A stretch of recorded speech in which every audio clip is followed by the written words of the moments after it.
ವಾತಾವರಣದಲ್ಲಿ ಪದೇ ಪದೇ ಆಗುತ್ತಿರುವಂತಹ ಬದಲಾವಣೆಗಳಿಂದ ಹೆಚ್ಚಿನವರಿಗೆ ಶೀತ, ಕೆಮ್ಮು ಮತ್ತು ಜ್ವರ ಇಂದಿನ ದಿನಗಳಲ್ಲಿ ಸರ್ವೇ ಸಾಮಾನ್ಯವಾಗಿ ಕಾಣಿಸಿಕೊಳ್ತಾ ಇದೆ. ಅದರಲ್ಲೂ ಮಳೆಗಾಲದಲ್ಲಿ ಕೆಮ್ಮಿನೊಂದಿಗೆ ಗಂಟಲಿನ ಊತ ಕೂಡ ಇದ್ದೇ ಇರುತ್ತೆ. ಶ್ವಾಸನಾಳದಲ್ಲಿ ಯಾವುದೇ ರೀತಿಯ ಕಿರಿಕಿರಿ ಅಥವಾ ತಡೆ ಇದ್ರೆ ಆಗ ಅದನ್ನ ತೆಗೆಯುವಂತೆ ಮೆದುಳು ದೇಹಕ್ಕೆ ಸಂದೇಶ ರವಾನಿಸುತ್ತದೆ. ಕೆಮ್ಮು ಕಾಣಿಸುವುದು ವೈರಲ್ ಸೋಂಕು, ಸಾಮಾನ್ಯ ಶೀತ, ಜ್ವರ, ಧೂಮಪಾನ ಅಥವಾ ಆರೋಗ್ಯ ಸಮಸ್ಯೆ ಆಗಿರುವ ಕ್ಷಯರೋಗ ಮತ್ತು ಅಸ್ತಮಾದಿಂದ ಬರಬಹುದು. ಕೆಮ್ಮು ಕಡಿಮೆ ಮಾಡಿಕೊಳ್ಬೇಕು ಅಂದ್ರೆ ಕೆಮ್ಮಿನ ಸಿರಪ್ ತೆಗೆದುಕೊಳ್ಳುವ ಬದಲು ಕೆಲವೊಂದು ನೈಸರ್ಗಿಕ ಚಿಕಿತ್ಸಾ ವಿಧಾನಗಳಿಂದ ನಾವು ನಮ್ಮ ಕೆಮ್ಮನ್ನ ಕಡಿಮೆ ಮಾಡಿಕೊಳ್ಳಬಹುದು, ನಿವಾರಿಸಿಕೊಳ್ಳಬಹುದು. ಕುದಿಯುತ್ತಿರುವ ನೀರಿಗೆ 1 ಚಮಚ ಅರಿಶಿನ ಪುಡಿ ಹಾಕಿ ಮತ್ತು ಕರಿಮೆಣಸಿನ ಪುಡಿ ಹಾಕಿ, ದಾಲ್ಚಿನ್ನಿ ಪುಡಿ ಹಾಕಿ ಹಾಗೂ ಜೇನುತುಪ್ಪ ಸೇರಿಸಿ ಅದನ್ನ ಶೋಧಿ. ಕೆಮ್ಮು ಸುಧಾರಣೆ ಆಗೋ ತನಕ ನೀವು ಇದನ್ನ ಪ್ರತಿನಿತ್ಯ 2-3 ಬಾರಿ ಸೇವಿಸಿದ್ರಿಂದ ನಿಮ್ಮ ಕೆಮ್ಮು ಕ್ರಮೇಣ ಕಡಿಮೆ ಆಗುತ್ತೆ. ನಿಮ್ಮ ಆಹಾರ ಕ್ರಮದಲ್ಲಿ ಅರಿಶಿಣವನ್ನ ಸೇರಿಸಿಕೊಳ್ಬೇಕಾದ್ರೆ ಆಗ ನೀವು ಗಿಡಮೂಲಿಕೆ ಚಾಗೆ, ಕೇರಂ ಬೀಜ ಅಥವಾ ಅರಿಶಿಣ ಹಾಕಿ ಸೇವಿಸಿ. ಇದಕ್ಕೆ ಜೇನುತುಪ್ಪ ಹಾಕಿಕೊಳ್ಳೋದ್ರಿಂದ ಪ್ರತಿದಿನ 2-3 ಬಾರಿ ಕುಡಿಯುತ್ತಾ ಬನ್ನಿ. ಅರಿಶಿಣ ಬೇರನ್ನ ಹುರಿದುಕೊಂಡು ಅದನ್ನ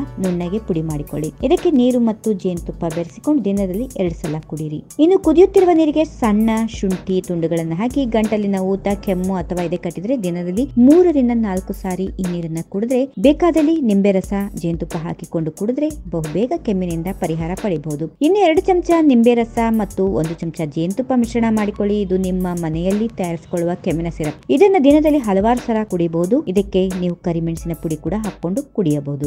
ಬಿಸಿ ಹಾಲಿಗೆ ಜೇನುತುಪ್ಪ ಹಾಕೊಂಡ್ರೆ ಅದು ಒಣ ಕೆಮ್ಮು ಮತ್ತು ನಿರಂತರ ಕೆಮ್ಮಿನಿಂದ ಉಂಟಾಗುವ ಎದೆ ನೋವು ಕಡಿಮೆ ಮಾಡುತ್ತೆ. ಅತಿ ಹೆಚ್ಚಿನ ಫಲಿತಾಂಶ ಪಡೆದುಕೊಳ್ಬೇಕು ಅಂದ್ರೆ ರಾತ್ರಿ ಮಲಗುವ ಮೊದಲು ಈ ಮಿಶ್ರಣವನ್ನ ಸೇವಿಸಿ. ಕಫ ಮತ್ತು ಗಂಟಲಿಗೆ ಶಮನ ನೀಡುತ್ತದೆ. 1 ಚಮಚ ಜೇನುತುಪ್ಪ ಖಾಲಿ ಹೊಟ್ಟೆಯಲ್ಲಿ ಸೇವಿಸಿ. ಇನ್ನು ಬಾದಾಮಿಯಲ್ಲಿ ಕೆಲವೊಂದು ಪರಿಣಾಮಕಾರಿ ಪೋಷಕಾಂಶಗಳು ಇದ್ದೇವೆ. ಇದು ಕೆಮ್ಮು ಮತ್ತು ಇದಕ್ಕೆ ಸಂಬಂಧಿಸಿದ ಸೋಂಕಿನಿಂದ ಪರಿಹಾರ ನೀಡೋದೇ ಅಲ್ಲದೆ ಬಾದಾಮಿಯನ್ನ 10 ಗಂಟೆಗಳ ಕಾಲ ನೀರಿನಲ್ಲಿ ನೆನೆಸಿ ಮತ್ತು ಅದರ ಪೇಸ್ಟ್ ತಯಾರಿಸಿಕೊಳ್ಳಿ. ಈ ಪೇಸ್ಟ್ಗೆ ಸ್ವಲ್ಪ ಬೆಣ್ಣೆ ಹಾಕಿ ಮತ್ತು ದಿನಗಳಲ್ಲಿ 3 ಸಲ ಸೇವಿಸಿದ್ರೆ ಪರಿಹಾರ ಸಿಗುತ್ತೆ. ಕೆಮ್ಮು ಮತ್ತು ಶೀತ ಪ್ರಾರಂಭವಾದರೆ ಶುಂಠಿಯ ಟೀ ನೀಡುವ ಆರೈಕೆಗಿಂತ ಮತ್ತೊಂದಿಲ್ಲ ಅಂದ್ರೆ ಸುಳ್ಳಲ್ಲ. ಹಸಿ ಶುಂಠಿಯನ್ನ ನೇರವಾಗಿ ಸೇವಿಸುವುದು ಉತ್ತಮವಾದರೂ ಇದು ಸಾಧ್ಯವಾಗದ ಕಾರಣ ಟೀ ತಯಾರಿಸಿಕೊಂಡು ಕುಡಿದ್ರೆ ಉತ್ತಮ.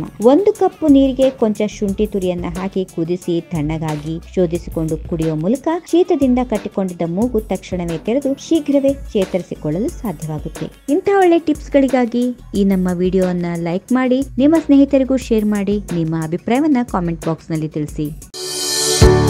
If you like this video ಬೇಗ ಲೈಕ್ ಮಾಡಿ, ಕಮೆಂಟ್ ಮಾಡಿ, ಶೇರ್ ಮಾಡಿ ಹಾಗೂ ಅಲೋ ಟಿವಿ ಕನ್ನಡವನ್ನ ಸಬ್ಸ್ಕ್ರೈಬ್ ಮಾಡಿ.